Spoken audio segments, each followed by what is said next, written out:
Hi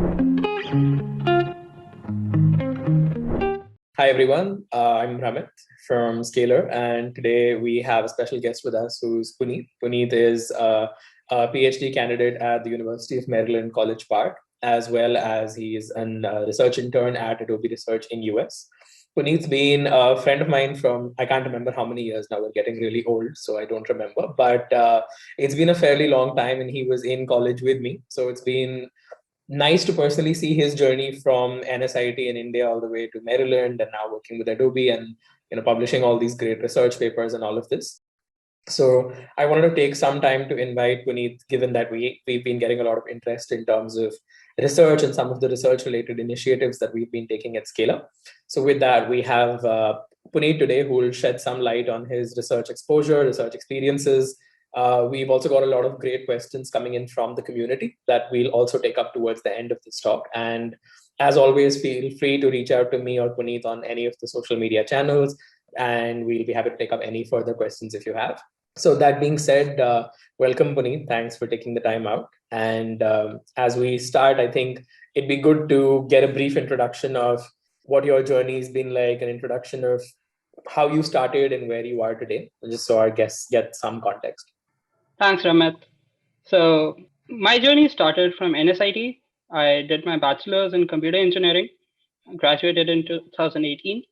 Then I worked for a year at a proprietary HFT firm, and I was a quant trader there. And after working there for a year, I realized that my passion for AI and ML was more than my day to day work. So I shifted gears. I applied to a number of colleges in the US and finally accepted my master's in computer science at University of Maryland College Park. I completed my master's in 2021 and converted to a full-time PhD student in this fall. So now I'm doing PhD research in AI with specific interests in natural language processing and multimodal computing. And I've been a collaborator with Adobe Research. I also interned with them this summer. And I've also worked with Data Bloomberg, like as a research collaborator, and very recently also did some research with folks at ShareChat. That's awesome. I think life goes full circle, right? So we're collaborating, not collaborating together, but at least collaborating within the same company of sorts. So I think it's no, I think it's a great introduction to help people understand. And to kind of summarize, there are a few key decisions that Puneet took, which I think are decisions that all of us, or at least most of us, come to at some point in our life. So I think let's dive into each of those questions. And to start with, I would say you decided after undergrad, and I saw it personally. I personally saw how you did everything. So you started with an industry role in a high frequency trading firm, and at some point you decided to go a completely different route, right? Like research, I would say, is MLAI research is fairly different from what was being done in the HFT firm. So at what point did you decide that you want to make this change? So I had this strong interest in AI and machine learning since the third year of my undergrad studies. And by the time I was in fourth year, I knew that at some point I would be going for higher education, especially in the US, because I felt that the opportunities for this specific field are way higher there. So I started working with the professor at IIIT Delhi, Professor Rajiv Ratna Shah. I came under his fold and started working with him sometime in my fourth year. And within a year, I was doing collaborative research with him and a number of other research folks at IIIT Delhi. By the time, like by the end of 2018, I knew I had the profile. I knew that I can make it to a good master's program. So I applied to these universities, and I got admits from University of Pennsylvania and UMD, and I chose UMD because of a number of reasons. But yeah, this is how I decided why I wanted to do masters. So broadly, it was mostly getting better opportunities in terms of jobs, etc. Knowing that AI/ML's industry seems to be, doing better. I wouldn't. Some would call it hype. I think it depends on how you think about it, but I think the number of opportunities definitely exceed, what we're at least getting without doing, say, a master's, for example. So I think that makes sense. But to add up to it, I think what you did was you worked for a year and then decided to go for masters. How do you think that decision helped you versus, say, had you gone for masters directly after graduating? So a question that people often have is, should we do masters immediately after undergraduate?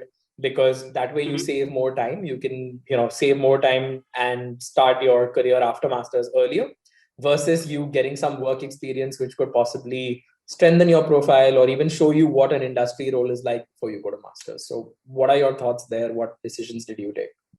Right. So I also had this dilemma. Should I directly apply or should I wait for a few years and then apply? So I guess there are 3, 4 points that come to my mind. One, you get some industry experience, and that actually helps your research as well. So you know exactly what things are already there in the industry and what things are lacking. Second, you also build some financial understanding of what are the opportunities that you can get directly Right. in India and versus when you talk to other people in the US who are already Yeah. doing masters or have completed masters, you understand the difference and whether you would like a life there or not. Yeah. And third, obviously, you buy some time for research. Not everyone is as prepared at the end of their fourth year, Yeah. so you always get some time to do. Right. So diving a little deeper into this aspect of, say, building a research profile in a way. Like in your case, I personally seen you started sometime around your sixth or seventh semester, sometime around that duration. And that obviously gave you a head start in a way. Today, I think there are people of both sorts. There are people who start research much after they, do a job. Kind of like, I think I get approached by people often who say that, is it too late for us to start research? And I think the common answer I tell them is that there's no such time limit. But then there are also people who are starting as early as their first or second year, especially with college courses improving, or virtual courses coming up where you can easily take up AI ML more easily. I think there are more resources now. So what would you say are kind of the essential ingredients that allowed you to take up research? Like what was, like, we understand you started with Professor Ajay Ratan Shah at Triple IT, but what were the prerequisites that you needed? What was the homework that you had to do to get into research early on? Well, I think there are a few key ingredients that are required before you deep dive into research. One, you need to have strong CS fundamentals. You cannot do any meaningful research without having a good understanding of DSA, operating system, networks, and so on. Second, you need to take a few courses in AI and machine learning, NLP, computer vision, any specialization that you feel you want to explore, because that is where you come across the research questions, the gaps in the literature, and that is how you get started. So these two things are important. I guess end of fourth year or like even third year is the best time to start. You have enough time. You are already done with your internship and job interviewing. You are done with all of those things. You have enough time to spare. Most people like to party or probably spend some time with the family. But if you can spare some time there, that's the sweet spot. That's when you can actually start taking research seriously. So when we say start taking research seriously, you correctly mentioned, I think we need strong basics, all of those things. But often I think a barrier that people see, which I'm not sure I personally agree with, but I think at times people see a barrier that our college doesn't have a research culture. We don't know enough people who do research. And coming from NSIT, where I would say there was not too much of a research culture either. I think both of us know that personally, but for those who don't, Puneet and me both did research in our final year, published papers, but the college environment that we had was not suited for research. Rather, I would say there's very little awareness about it. So how do you go as someone who wants to do research, has done all the prerequisites, has taken the courses, done all the homework, but still does not have access to a professor or some kind of community where you can do research? What is the homework you do there? Like when you reached out to professors, what is it that helps you stand out? What should people be doing to get such research opportunities? So that's true. Not every college has the research opportunities as we find at IITs or triple ITs or Yeah. other good institutions. So one thing, you obviously need to reach out to these professors. You need to mail them. You need to connect on LinkedIn or through some Yeah. conferences. And the most important thing is eagerness. You should show willingness that you really want to do research. You can make some good projects on GitHub, probably create some YouTube videos on that, or like just approach through some connections with alumni. Uh, these are the few things that most people do. I personally went through some research projects. I showed Professor Shah some of my college projects, and he was impressed by them, and he saw some potential. So I'm glad that he took me under his wings. So that worked out. And I've seen many people do good research even without a good environment. You just need to figure out the right professor, Yeah. the right mentor, I would say. Even Yeah. a good PhD student can be a Yeah. great mentor for you. Yeah. No, I agree. In fact, I think something that's good to tell the audience here is, so before me and Puneet started working with Professor Shah, and we first worked with him on separate projects, then we worked together and all of the permutations and combinations. But an interesting fact is that I think one of the earliest papers that we have, I don't know if it's the earliest or one of the earliest, was actually a paper of me, Puneet, and a third author we had, which did not actually have any professor. And I think we made a bunch of mistakes there in terms of where we published the paper and those kind of things. But I think the key point is that we were able to publish the paper, first thing, on our own without any kind of external knowledge. So I think we went from a point where we didn't know anything, like how do you write a paper, how do you start writing a paper, how do you submit a paper, what is the process like. We knew nothing, yet we did it. We submitted the paper, oddly it got accepted, whether you call it luck or whatever it is. Today I think it's one of the most highly cited papers both of us have. So Yeah. I think the interesting part here is that if we started with the professor or with some guidance, I'm sure we would have been better off. Agreeably, like we would have had it in a better venue and it would have had more impact and all of those things. But it also goes to show that even if you have a bunch of motivated friends or even classmates who you don't really know well but who want to do research, think like if you have a group project that you've done for a bachelor thesis project. Like I think for Puneet's case, my case, we ended up publishing our bachelor thesis projects which were done in our groups. So these are easy ways for people who don't have a research community to just start. Like I think something is better than nothing. And if you start, you will reach a point where you understand how to go from step A to B. But you need to be there where you start publishing or start doing some kind of writing stuff. So as a follow-up to that, I think both of us have made early mistakes in terms of research that we've done.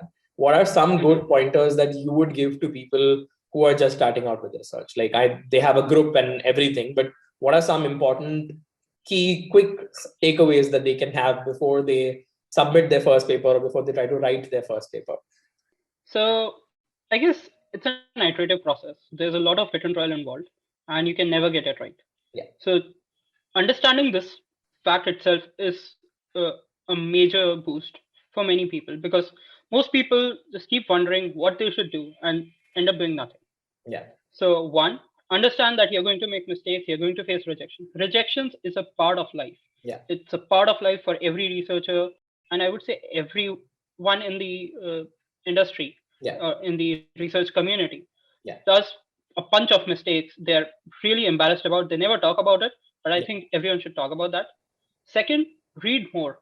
The more you read, the better you'll Yeah. have ideas, the better you'll write. So this is important. Read papers, even if you don't understand them. Just Yeah. read the abstract, read the methodology, ask questions, mail the authors, like try to discuss them in a group. So this is pretty helpful. I guess almost every good university has some research circles. Yeah. So try and attend those research circles. Try and get some good ideas. Come up with ideas. People will shut down your idea, and you'll feel rejected at that point. That's okay. Just keep trying, and eventually you'll come up with a good idea. Start implementing it. You'll make mistakes, and you'll probably falter along the way, but eventually you'll reach a point where you think that you have done something major, the contribution is good enough. At that point you can approach a mentor, a professor, who can evaluate your work, look at the key contributions, and then propose a good venue. Aim high, like be as ambitious as possible. And when you're ambitious, you obviously tend to fail again. You'll get rejected by good conferences. Yeah. That's okay. Your first few papers can be in not so good conferences, but keep improving. It's an iterative process. The Yeah. next project should be better than the first. Yeah. So I guess Agreed. these are the important points. Agreed. So a little more in terms of motivation. So I think Mhm. what you were doing in terms, and this goes for a lot of people, like what you were doing in terms of a job. I know personally that you were doing well because it was one of the highest paying companies that came to our campus. So from that perspective, what makes you go from doing a job in the industry that is going well for you already to go for Mhm. masters? Like what are the key motivations that people would want to consider doing such things? Like we see so many people, but to those who are still wondering Right. whether they should stick to their job they have, is the investment in a master's required? Is it worth it? All of those questions. So, kind of trying to understand what your journey was there. Why did you essentially choose to do Okay. masters, especially because you were already in a good place? So I guess everyone has their own reasons. Mhm. My personal reason was because I wanted to deep dive into AI machine learning space. I wanted to explore both industrial as well as academic NLP and computer vision. And I eventually wanted to get into an industrial role, such as machine learning scientist or a research scientist. Yeah, And a master's or a PhD is kind of a necessary for such roles, at least in the United States. yeah, In India, I still feel that if you have done a good bachelor's, like you have done some really strong work during your bachelor's, yeah, uh, the bar is still there. But yeah, in the US, like with all the different PhD and master's program, it kind of becomes necessary, and it actually helps because mhm, you go through that journey where you learn so much. Like my yeah, entire master's and the part of PhD has been full of learnings, and I feel that everything will be super helpful when I transition into industry. yeah, So this was my motivation, getting into an industrial research role, and which is why I chose University of Maryland, College Park, yeah. over other extremely reputed universities because UMD offered the kind of courses and the kind of research opportunities that Yeah. I was looking forward to. Yeah. I think an interesting thing that people don't know is that Puneet also got scholarships for masters, and in most cases, PhDs in US are anyway funded. It's not a role that requires more investment from people's side. So often I've seen that people would kind of, at least in their mind, inflate what amount of investment it would be to get into a master's or a PhD. But I think eventually, if even if it's not always about a monetary aspect, but even if you think from a monetary aspect, I think the returns are well worth it, especially when you start thinking of how you'll earn in the US and what kind of returns you get from that. I think eventually Mhm. those things balance out. And I think it's good to have Puneet here, who brings that interesting exposure where, although he's doing a master's and a PhD, but eventually would like to do something more industry oriented, as he's doing with his collaborations with that he's done with Bloomberg, now with Adobe and with ShareChat. So he's always had that research exposure within the industry.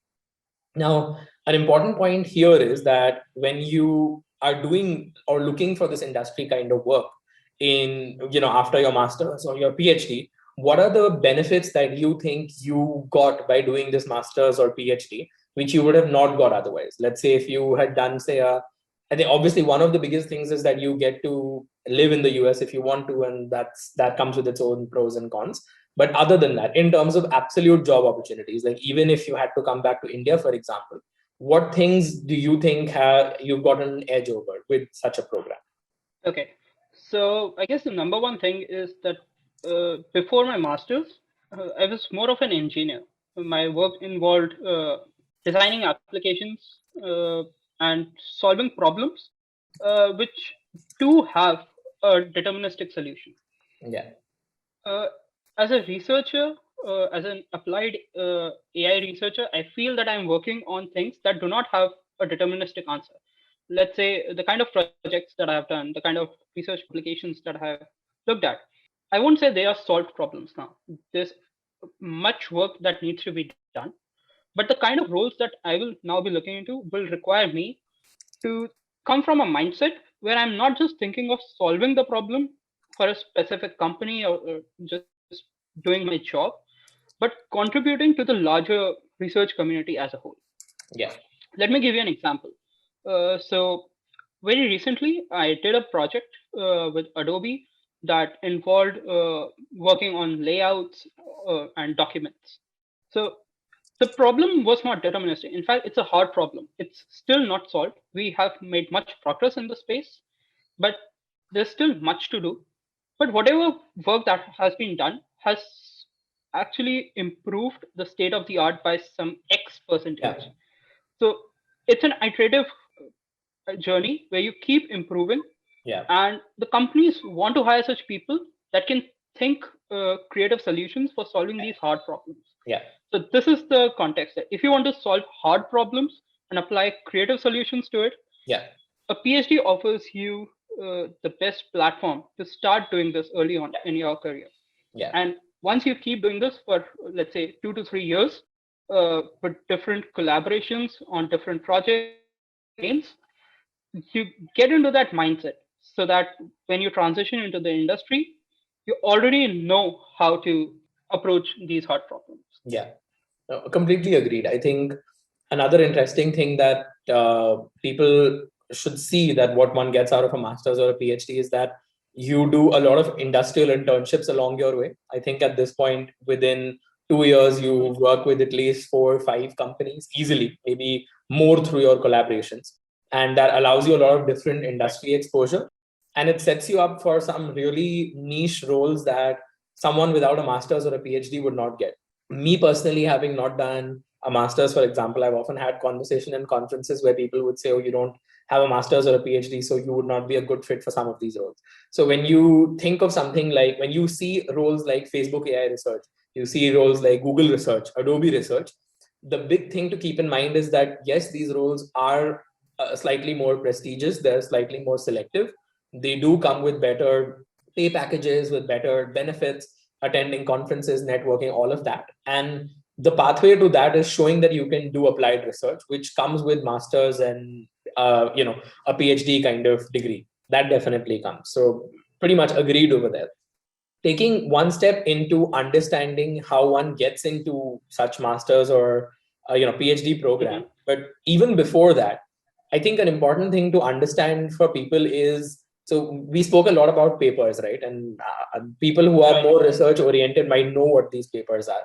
But to those who don't have that much of an idea, those who are starting research, who want to get into these type of roles, I think it's important to also shed some light into what your profile had when you were in NSIT before your papers Mhm. and what the papers added to your profile. Like personally, I think from a third person's point of view, I feel if you, and maybe I could be wrong here, I was not on the application committee, obviously, but I feel that what separates you or me or anyone else from anyone else in NSIT, um, say if you leave out the grades or some of the internships, etc., was the paper. So I'm just trying to understand that what kind of role do you think having such research publications over say research projects, etc., has helped in terms of your Mhm. entire journey, like getting a master's, PhD, getting better internships, better jobs?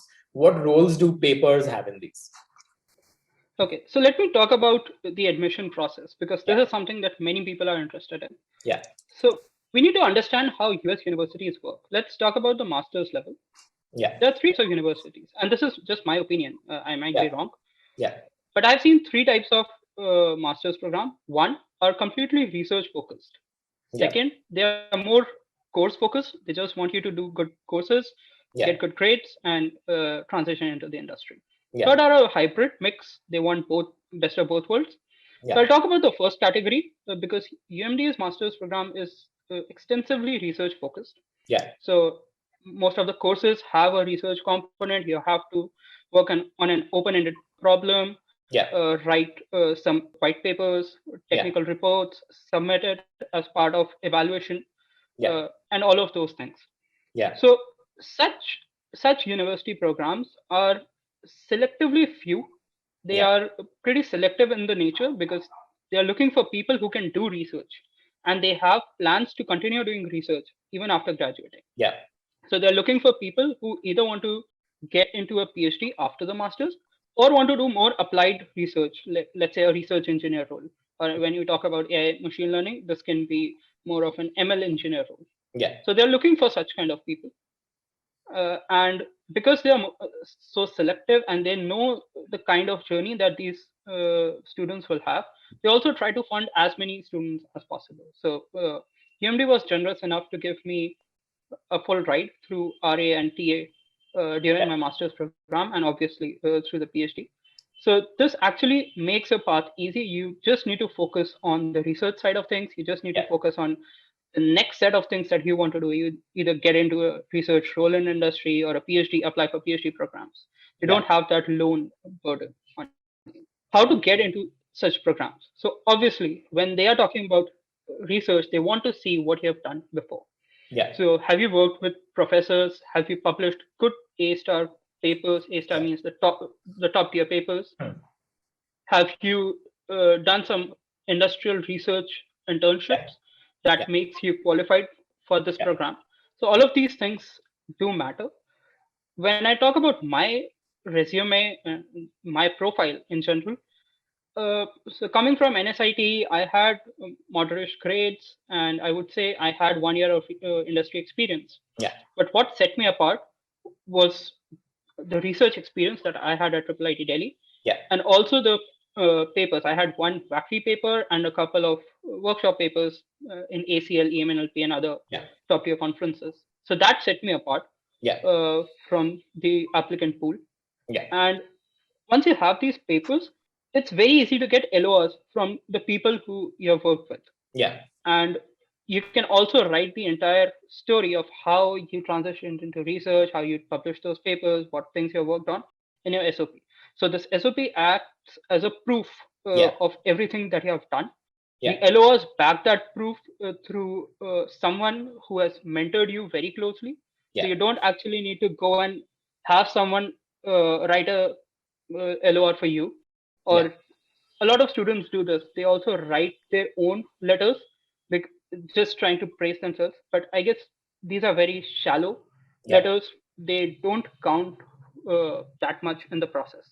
So, but if someone accredited who is a professor or has done extensive research Yeah. uh, actually vouches for you, Yeah. and you show that you have done some good work, that Yeah. sets you for the program. Like Yeah. that makes sure that you will have a good chance of getting Yeah. admitted into such a selective program. Yeah. Yeah. I think I'd add on to that, that I wouldn't necessarily say that research publications are necessary for getting into a master's or a PhD program, or that they're necessary to get into an AI related Right. industry role. Nor would I say that necessarily having them would definitely increase your chances. But I would say that there's a very strong correlation between the two things. It's basically Yep. a demonstration or a proof that the project or the work that you've done is something that helps the community, fast forwards AI research, shows that you develop big and useful practical skills. So it stays forever. I think one of the reasons why I did research, even though I wasn't sure if I wanted to do a master's or a PhD, etc., was that I think it's contributions that help you learn and grow. It adds a different perspective to your world. But most importantly, these are things that, unlike a job, for example, they stay with you forever. Like once a paper is published, it's there forever. It shows that this is the work you've done. So, from that perspective, I feel these are things that have drastically helped separate many people, including Puneet, when he went ahead for his master's and PhD applications. Even when you go for industry oriented roles now, in fact, when I've been talking to people at conferences, etc., one of the way people objectively try to evaluate what is the level of your research, they see what papers do you have. The common questions when you've graduated after a PhD is what papers do you have. So I think an important part with any research oriented roles, even like within machine learning, AI, especially because of how new and cutting edge the field is, if you're not contributing new problems and the only thing you need know how to do within ML and AI is taking existing algorithms and plugging them into your code, sure, that's great. That fits better as a ML engineer, etc. But you'll truly start adding value when you're able to modify that to newer problems and create newer AI solutions for all of these. And research is kind of the stepping stone for that. So I think having set enough context, and since you've made this decision yourself, what do you think would be the right people, or who do you think would be the people who should consider doing research, even if they're not people who want to necessarily do research forever, temporarily getting into research? Like, who should these people be? How do you decide if I'm the right person to take research up? I guess the community is inclusive and it doesn't differentiate if you come from academia or you're a student or you are a career professional. I guess everyone can contribute to research, and in fact, this should be how it like Yeah. right now. Most of the time, like 90% plus people are the ones who either want to get into a Yeah. master's PhD program or who are Yeah. currently in the program. But this is Yeah. not how it should be. Uh, we are very welcoming in that sense that we want newer perspectives. Yeah. So even people who have worked in industry for a number of years and now want to make uh, like probably change fields or want to get into more cutting edge technologies like AI, ML, quantum computing, or so, they should come forward. They should start collaborating. Probably you can collaborate with other industrial labs or some academicians or some research groups at the universities. And I guess uh, the community is open for everyone. Yeah. What kind of career prospects do you think would come up? Like, I think often people think that after a PhD, at least, for example, or if you get Mhm. like too much into research, people often think that one of the things is you become a professor or an academician, which is nice for some people. But I think that there are a few other benefits that come to it, especially from your perspective, where you eventually would look at something more industry oriented. How do you think, or what kind of career progression do you think you would get differently now that you have some research exposure? What do you think is different, and what do you think would be a better or a more aligned career path for you now? What do you think now separates you that you've done this master's and PhD? So I think it's not just about masters or PhD. Or I would say anyone who has spent considerable amount of time doing research Yeah. should get opportunities to contribute at a scientist level. Yeah. I think the whole process of research trains you to think about new problems, Yeah. to solve hard problems in a creative manner, and come up with some non-trivial solutions. So this is what it is. Like in the industry right now, research scientist roles, applied scientist roles are hot in demand, Yeah. and I think having good research experience will make you eligible for such Yeah. roles. Yeah. Agreed. I think all in all, I would say this, that if we talk more objectively, I've seen that personally, I could be wrong here, but I've personally seen Mhm. that research, it's more of a demand supply kind of thing, where research oriented roles, even in ML, AI, subsidiaries of it, perhaps even things like Web3 soon, crypto, etc. All of these things, there's a lot of demand for these because these are what are going to shape the future and already are to an extent. Yes. But the supply of people who are, I would say, have expertise in these is lower, perhaps because they're more specialized roles. You need to do a little more work than just your undergraduate college degree, for example. In fact, you need to do a lot of extra work if you want to specialize in anything, and that holds true even more for ML and AI. So eventually what that leads to is, because there's more demand and less supply, it naturally means that whether you're looking at industry oriented roles or other oriented roles like focused on academics, whatever, it's simply that often the benefits that you get, whether it goes from compensation or generally the other advantages you can get, are more significant simply because it ends up being a demand supply kind of game. How that pans out in the future, we'll see, but for now I guess that's where it stands, and it's going good for Puneet. So I think for now that's good. So, talking a little bit about your exposure in terms of the work that you are now doing, as now that you've got into research, how do you think that differs from the kind of research that you were able to do before? So, both of us are people who've done research during our undergraduate Mhm. also, but I think the research you did back then, and rather the style in which you did it, like the collaborators you had, etc., how does that differ from what you have today? Like, what doors would you say have opened for you now that you've done all this research? I think the main difference that came, especially in my style of research when I was working at IIIT Delhi versus now that I'm a full-time PhD student, I have this liberty of thinking about bigger questions, Yeah. more impactful problems. like some of the problems that I'm currently working on, these are in document space, natural language processing, computer vision, are more fundamental questions. Yeah. And I guess contributing to such problems would help move the field further. Earlier, I was working more on application focused problems that were trying to solve one specific small, narrow application in some subfield. Yeah. So this has certainly changed, and it has opened doors for some better collaborations. A lot of people are not specifically tied to an application, but want to work more on a fundamental problem. Let's say you're working on natural language processing, you look at BERT and you see that BERT has its own challenges. BERT doesn't scale well for large documents. How do you solve that problem? Yeah. So what are the different methods that you can apply? So now this is considerably different from solving a problem, say hate speech detection on a data set Yeah. sourced from the internet. So Yeah. that's more trivial. It can be solved using some of the existing technologies by combining a bunch of different things. But this is a more fundamental problem.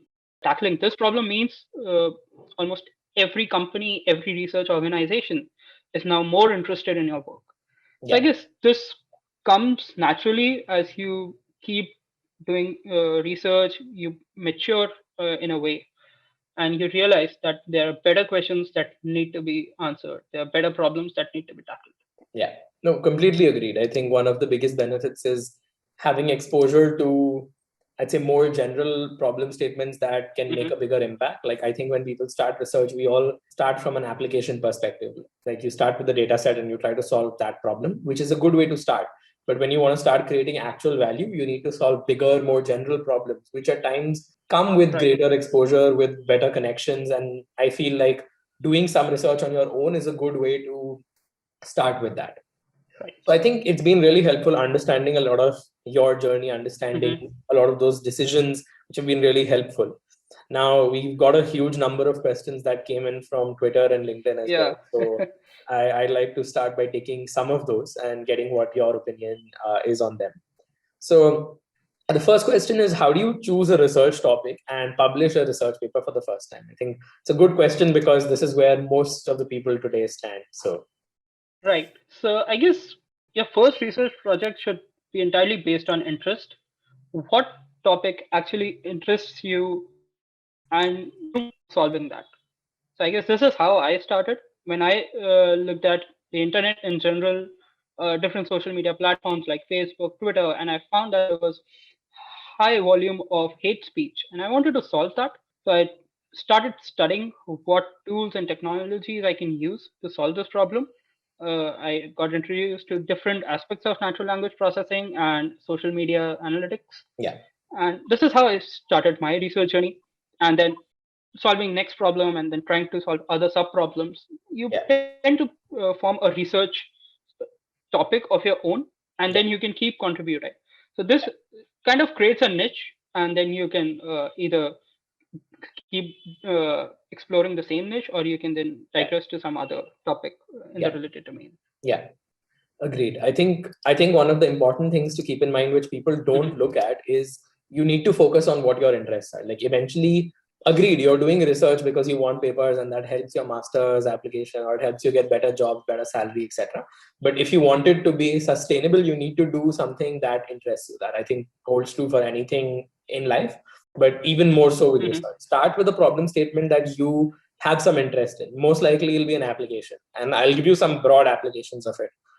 You like something like Pokemon, for example, like me, you'll find research papers that do things about simulators on, beating or like building bots for Pokemon games, for example. So there's research to do in a lot of different areas. It doesn't have to be very mathematical, geeky. At times, you don't need any prerequisites. You can start from anywhere, but start with what interests you. I think that's a good way of thinking about it. Now, the next thing is a lot of times bachelor's degree or things that people are doing in their undergrads Hmm. are very fixed. I think that's changing now, but at least back when we were looking at it, things had a very fixed curriculum. In such a case, how do you, or what is a good way in which you can choose a research topic which will be in sync with your bachelor's degree? Okay, so this depends case to case, but the general idea is that you should approach your professors or your thesis advisor, because most of the times we don't realize these professors, they have been doing research for a very long time, and they know what are the good open problems that you can contribute to. So feel free to reach out to your thesis advisor or probably some senior in your college and try to Yeah. get some ideas. And yeah, that's a good way to start. Like, this is what I did. I started with a research project that interested me. I based my bachelor's thesis project on the same, and then went for a publication. So this basically helped me get a good bachelor's thesis as well as get a good publication. Right. So following up then, this is, I think it's perhaps, a Mhm. more common question that I've seen often is how difficult is it for a non-core student, for example, like a, chemical engineer, for example, to get into something like ML and AI research? Because often we've seen ML AI research, at times at least, has a prerequisite of computer science. And often those students tend to get a preference during master's applications or even industry oriented roles. I think just to just give an answer before Puneet even answers, I think papers are a great way which show you that value. But over to Puneet, like Yeah. what can people do from non-core branches to compete with people in CS related branches for MLAI roles or master's applications, etc.?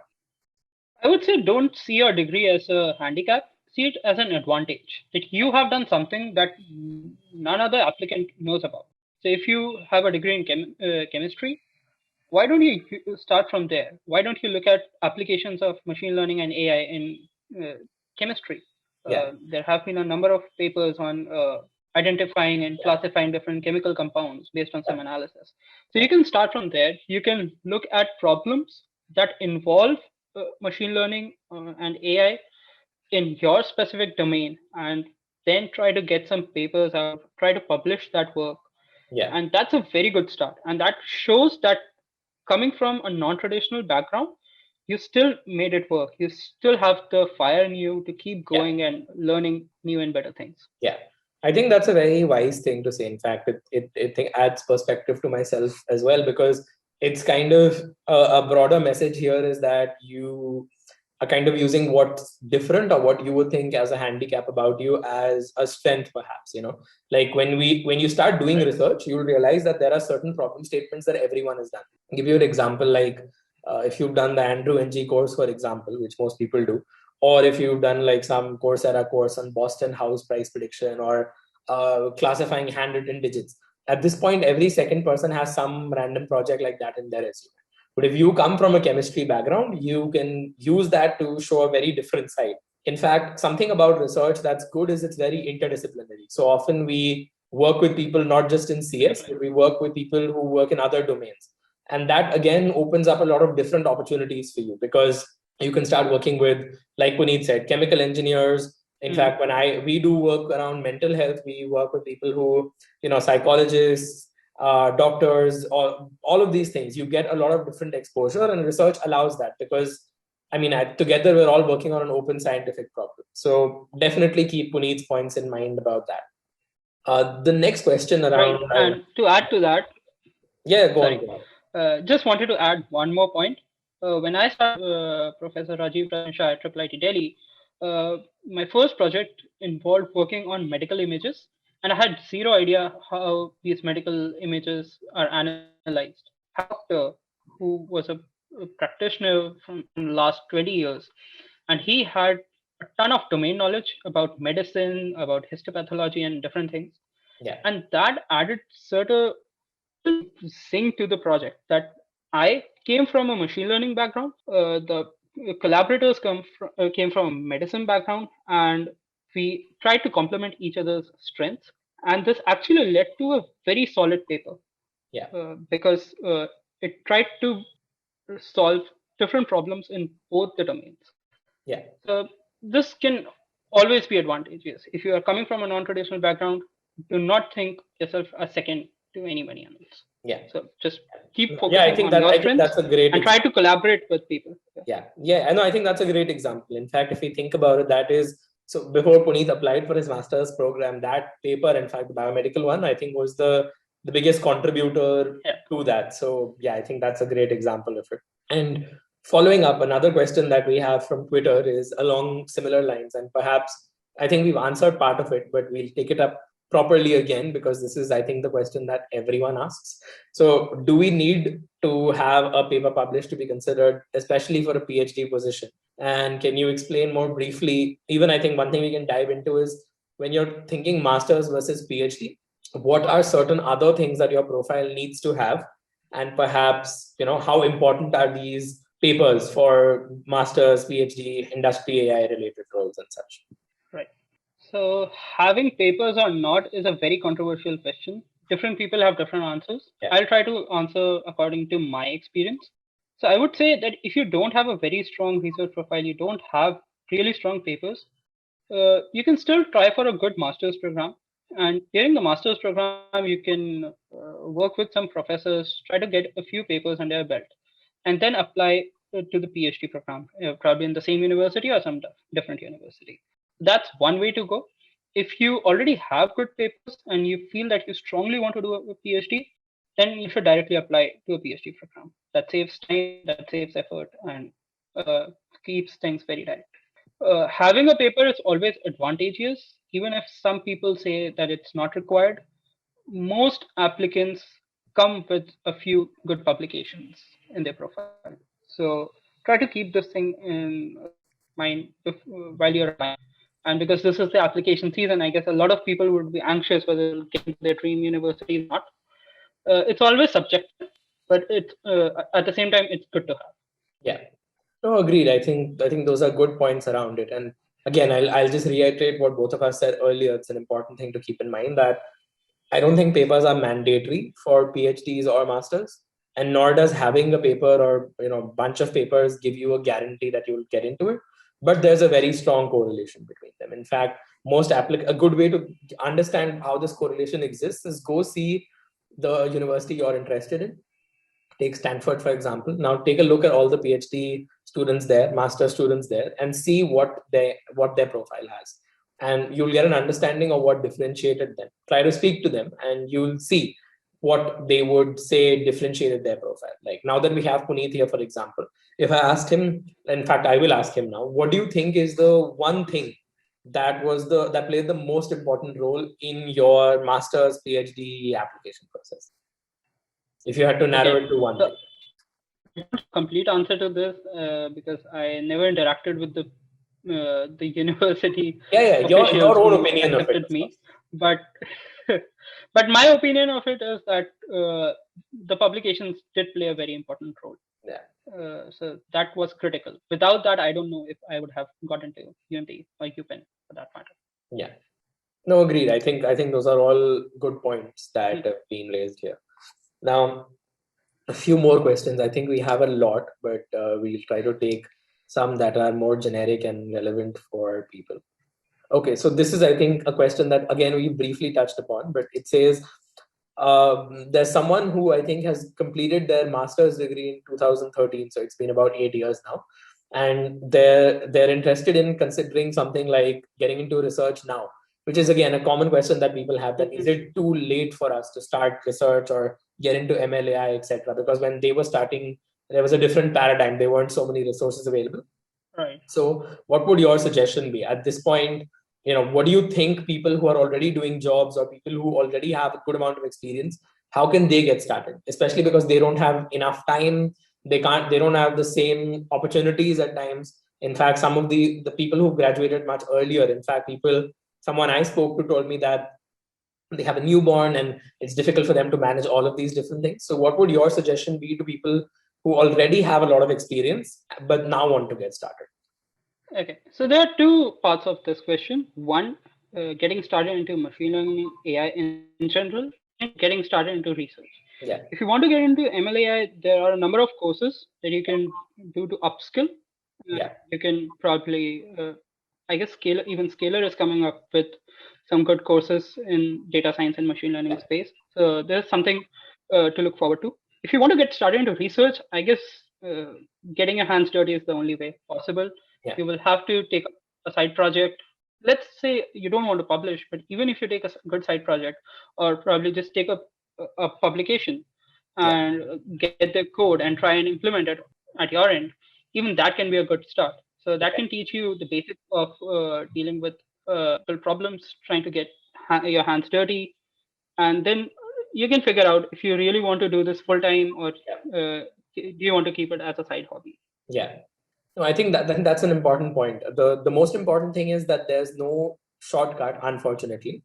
But it also doesn't mean that if you haven't started yet, you can't start now. The good thing about research is, like we said, when we were in our last year of undergrad, you don't need anything special to get started. You just need to have some motivation. You need to find like the correct things to do, because MLAI research is a very, very, very broad topic. There are way too many things happening, reinforcement learning, people at times can start with things that are far off. NLP, computer vision. I often get questions like, what should we start with? Should we start with NLP or computer vision? And the correct answer to this is, you can't fit the same answer to everyone, but it's important for you to start. And, like Puneet mentioned, there are a bunch of free courses, paid courses, and I won't get into the difference between what would make a paid course better than a free course, etc. But I just feel having some kind of guidance along the way is helpful, especially if you're not a student. You miss out on things like having college communities, for example.